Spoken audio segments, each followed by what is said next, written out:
Hello everybody, my name is Pyrac, and in today's video I felt like going to play around with some of the Berserk dual blades in Monster Hunter Rise Sunbreak. And to do that, I'm going to go take it to a Valstrax, because one of the monsters that... It's a monster that I heavily prefer fighting with dual blades in general, but... you know, the video is on Berserk dual blades as it is, so I may as well use Berserk as well, because it's very, very strong. For those that don't know what Berserk is, basically, it's probably the strongest...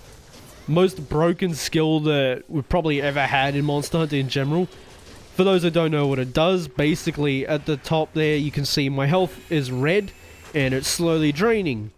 That is basically what Berserk does. Instead of you taking damage or not taking damage, because obviously if you don't get hit you're still not going to lose health, but normally with this kind of build you get hit and your health drain accelerates instead of getting chunked down, which I will show you in a second. But these monsters hurt quite a bit. Nope. But yeah, I'll show you right here. So let me get full health just to show it off. Hopefully he doesn't do an attack that one-shots like this. That's the kind of damage you would normally take, right? That was obviously his super move, so it's a bit exaggerated. But generally, you're supposed to cart if you get hit by most of these monsters in the endgame.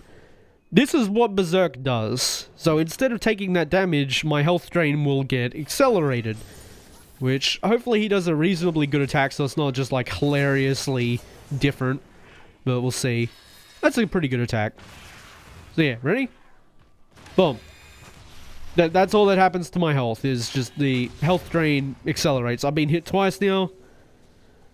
And that's how much I've lost, right? And then all you do to reset that health drain is you swap scroll. And now I'm good to go again. Of course I gotta deal with Dragon Blight because I'm using an elemental build. But that's basically what Berserk does. It is incredibly, incredibly strong. So, yeah, that's what it does. Of course, you're seeing the infinite health, the infinite stamina as well.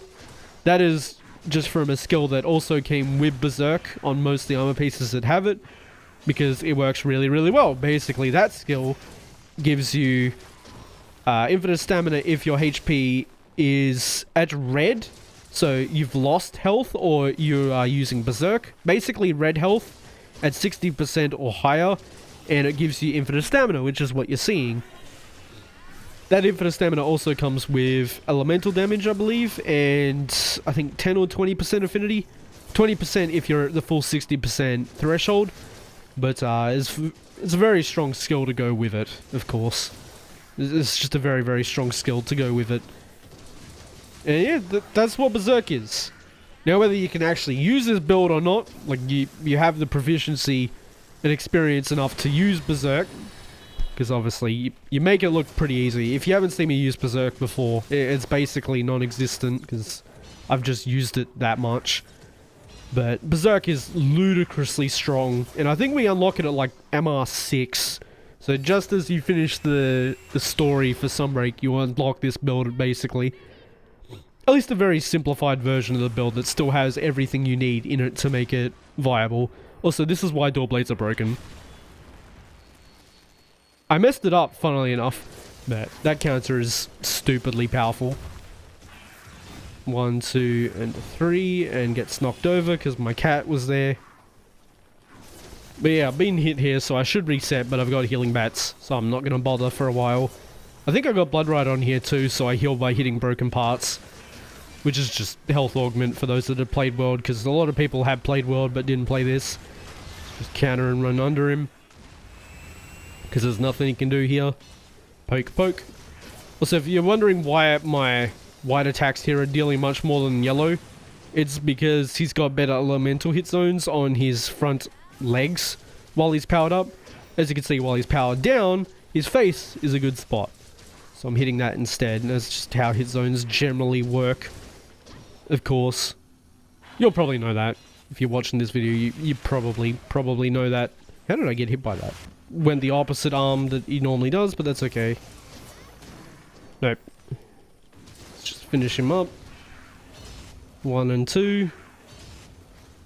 No third one because he's not empowered. Broke his arm, which causes a topple. As you saw earlier, it also toppled him earlier on in this hunt. broke his face as well, so now the face is a spot where I can heal because it's broken from Blood Right 1 and 2. Just keep going back towards those front arms because they're very, very crispy. 1, 2 again. Land, thank you. Horrid stagger, but that's alright. Because it was already an opening, I really didn't want to see a stagger. Broke his chest because it only took one more anyway. It would have taken one, like, basic attack, pretty much. But, yeah, Berserk is ludicrously strong. Dual Blades are still extremely strong without Berserk.